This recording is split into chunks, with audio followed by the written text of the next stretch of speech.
It's been 15 years since the fall. The city is a corpse, and we are the worms. We burrow in it,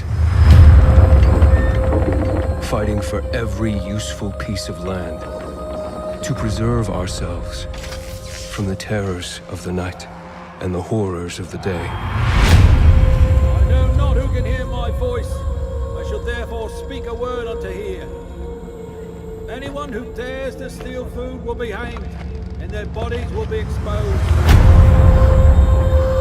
Every day we rise from dust to choose between bad and worse.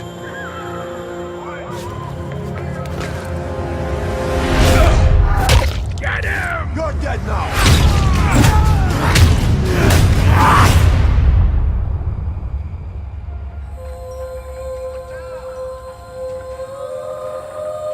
And these choices we take to survive will create the world to come.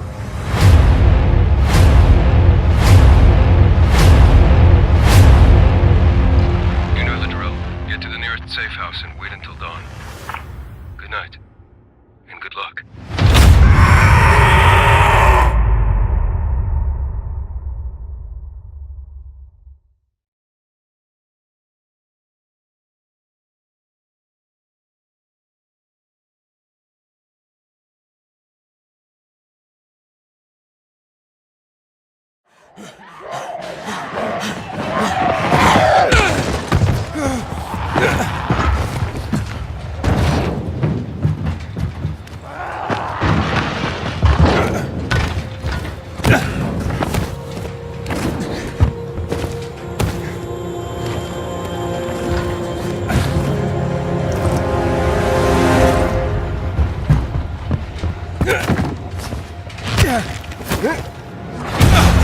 Dying Light 2 features a functioning ecosystem that reacts on multiple levels to the things you do and the choices you make. In the example we're about to show you, our protagonist undertakes a mission for the Peacekeepers, one of the many factions active in the city. They want you to negotiate with two survivors who are controlling and hoarding a water supply. Are you going to insult us with another final offer? Let's say you choose to carry out the Peacekeepers' orders, one way or another. Stay back! After this, you'll start seeing a significant change in the city, as access to the water supply has allowed the Peacekeepers to bring stability and develop the area. There's even running water for the people at street level. And that raises their morale and allows you to replenish your energy on the go. But there's a cost to this. I know not who can hear my voice. The PKs have a rigid approach to law and order. Anyone who dares to... So while the streets may be safer, it's only safe for those who side with them. So if you get on their bad side... Now let's return to that moment of choice. And instead of killing them, you choose to team up with this group to supply water in the black market. As you will see, this creates a very different set of consequences for the city. With water being a precious currency, it brings you access to new resources and trade. But this in turn attracts the worst type of people to the area. And this is just a single decision, one out of hundreds you'll have to make. But it allows you to carve out your own world, your own city from the apocalypse. Each player's game experience will be unique. And by the way, this is just what happens in the day. At night, well, things tend to get a lot darker.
talk to your brother anymore.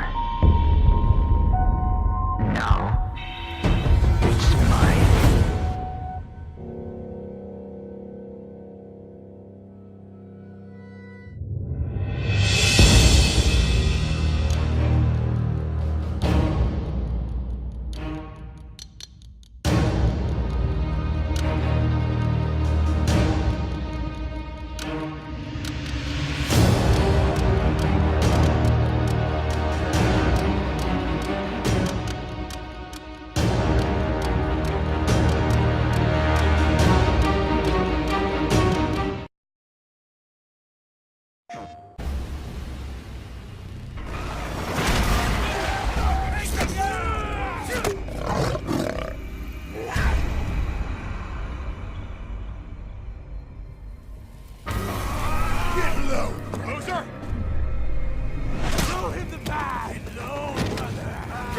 You or Boozer have a run-in with RIP the last couple of days? Why? One of my men escaped a Ripper camp, got tortured, like they always do. But this time they kept asking me if you knew about it. 2 bikers, 2 men. The Ripper called them mongrels. You ask me, you got a price on your head.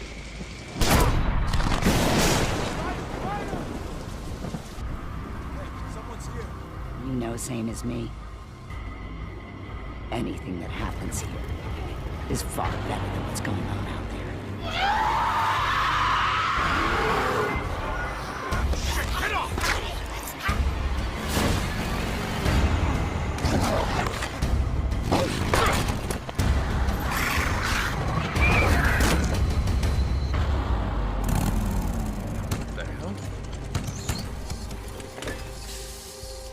Perfect. Just perfect.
Dead Matter is a true sandbox survival horror game. You will fight to survive in a zombie-packed, post-apocalyptic world, designed from the bottom up to foster whichever playstyle suits you best. Home to many threats, post-apocalyptic Alberta will throw everything it can at you, from hordes of flesh-crazed undead, to AI trying to make their way through the world, and of course, other players that are doing what they can to survive. Though above all else, mistakes are killer. Plan accordingly. Our massive world is based on Alberta, Canada, and it is designed to deliver an immersive world that is packed full of landmarks begging to be explored. We've developed a huge variety of procedural generation tools with artist control in mind. These tools allow our very small team of artists to deliver a large, detailed, and immersive world. All of the tools we are currently showing will be available to the modding community.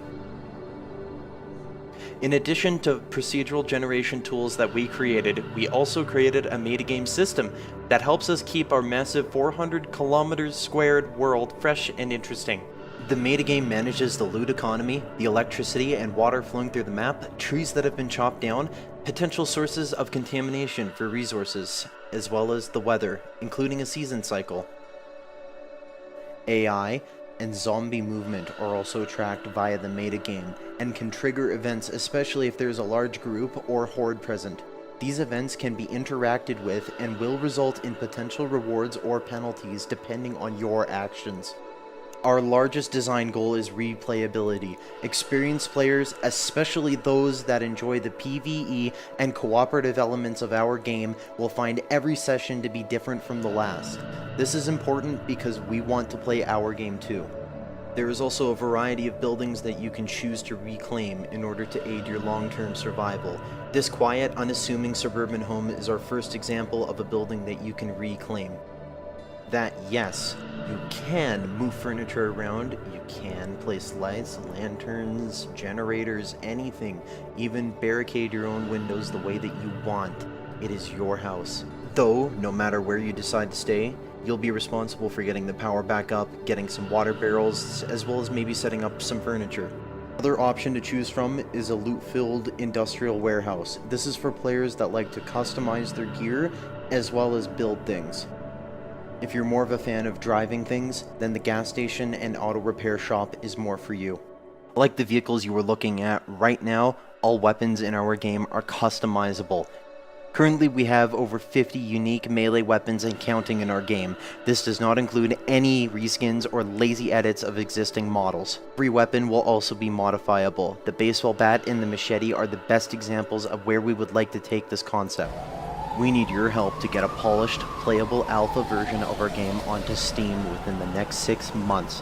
We will need to be able to hire essential personnel to work full-time until we hit our planned release date, and with your help, we can make it happen. Please check out our backer rewards, as we have plenty of options available, such as a park bench, a road, or even an entire town being named after you for your contribution. All backers will also receive a mention in the game credits.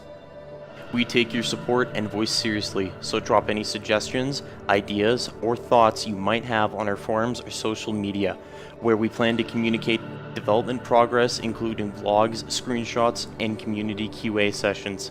Help us help you answer the age-old question of what would I do in a zombie apocalypse?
not right.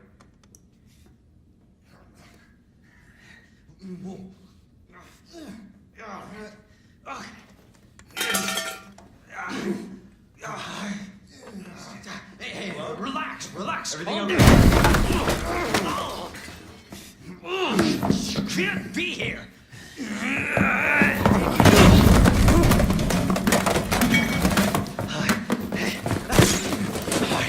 I'm putting you under arrest.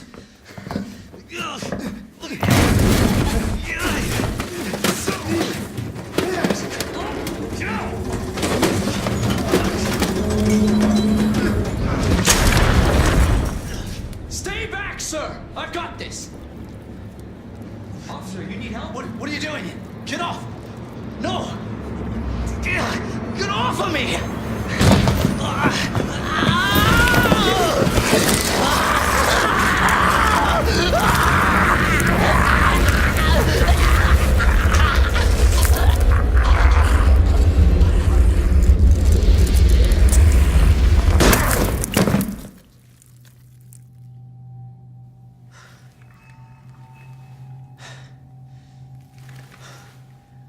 Jesus Christ.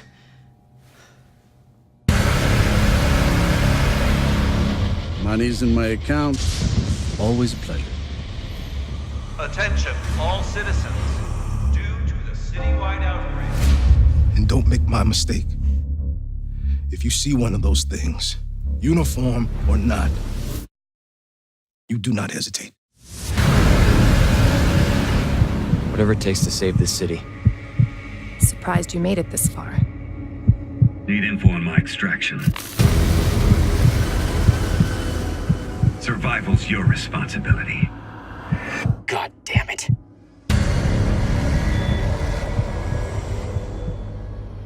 Will you help me? Of course. It's an impressive display of strength. But we never meant for this to happen.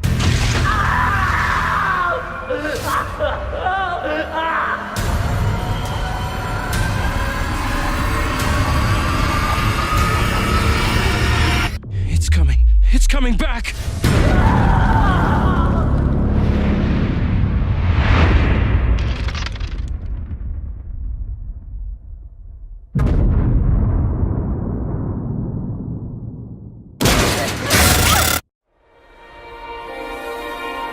This will be the plague, with which the Lord shall strike all men.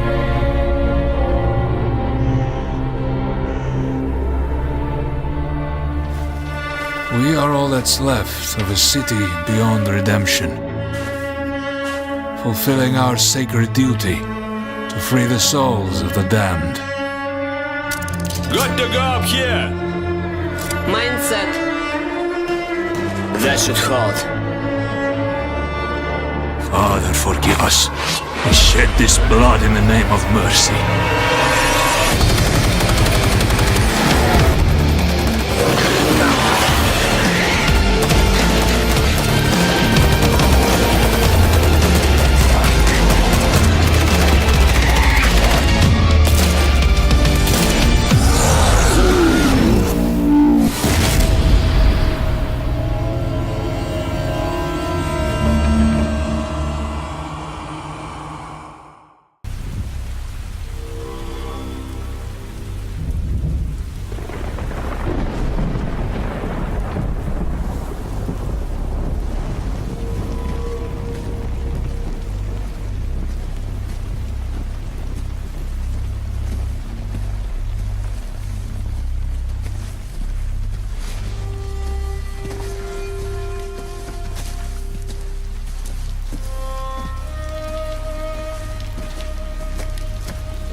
They are nested with sin. Free them, that they may know my...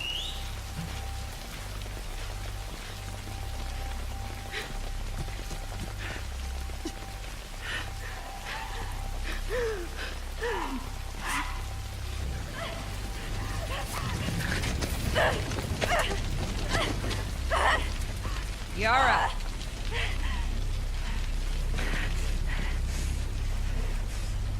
Where is the other apostate? Clip her wings.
Yara. Demons are coming. Cut her down. She's one of them. Lev.